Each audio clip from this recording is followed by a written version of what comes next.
Halo, Assalamualaikum warahmatullahi wabarakatuh. Perkenalkan, nama saya Muhammad Diaz Ardiansyah Mukorobin. Saya adalah mahasiswa Universitas Saputra, Prodi Teknik Mesin. Di sini saya akan sedikit menjelaskan tentang pemahaman saya terhadap relay dan juga hidrolik. Relay di dunia elektronika disebut sebagai komponen yang dapat mengimplementasikan logika switching. Nah, sebelum tahun 70-an, relay disebut sebagai otak dari rangkaian penggerak. Namun, setelah itu muncullah PLC yang menggantikan relay. Relay merupakan saklar yang dialiri oleh listrik dan juga merupakan komponen dari elektromekanikal yang terdiri dari dua komponen. Yang pertama, elektromagnet yaitu coil, yang kedua mekanikal yaitu kontak point atau saklar ataupun juga switch.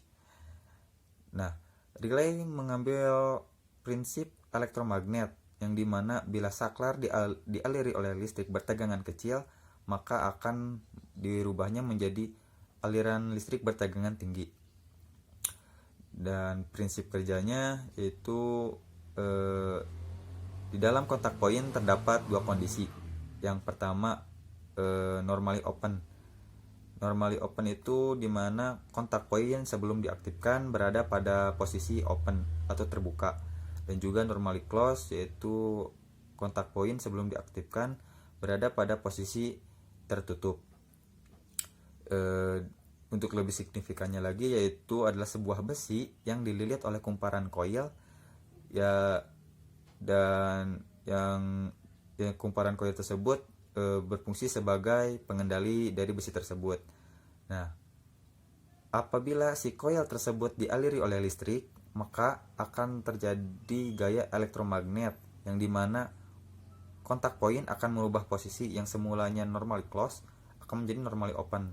Begitupun sebaliknya, bila kumparan tidak dialiri listrik, maka kontak point akan merubah posisinya yang awalnya normally open menjadi normally close. Dan fungsi dari relay ada apa saja sih? Yang pertama ada sebagai remote control, kedua sebagai penyesuai voltase, ketiga sebagai penguat daya, keempat sebagai logika control, kelima sebagai proteksi tegangan, dan yang terakhir ada sebagai penyesuai putaran motor DC. Dan di dalam relay terdapat dua istilah, yaitu ada pole dan throw.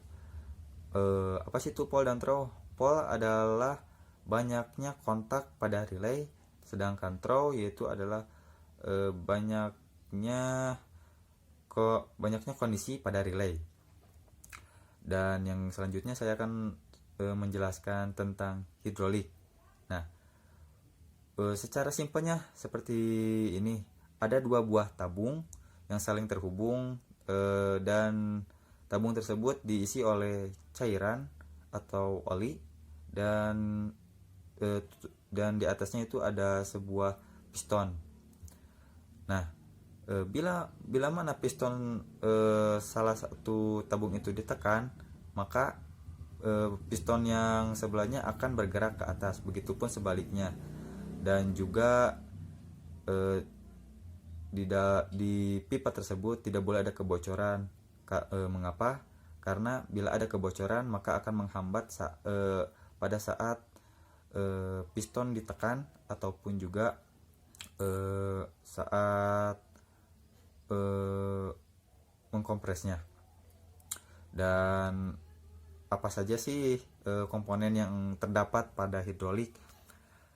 Komponen yang terdapat pada hidrolik yang pertama tentunya ada pompa, yaitu berfungsi sebagai pengubah energi mekanik menjadi energi hidrolik. Yang kedua ada pipa atau selang, yaitu untuk mensalurkan tenaga ataupun juga penyalur oli. Yang ketiga ada katup, yaitu untuk mengatur tenaga hidrolik. Dan yang keempat ada silinder atau motor, yaitu bergerak untuk mengubah tenaga hidrolik menjadi mekanik. Dan juga ada beberapa tambahan komponen, itu seperti tangki pendingin atau pemanas, filter, eh, flow meter, dan juga alat ukur. Nah, mungkin hanya itu yang bisa saya sampaikan. Mohon maaf bila banyak kesalahannya karena saya masih dalam tahap belajar. Tutup dengan doa. Wassalamualaikum warahmatullahi wabarakatuh.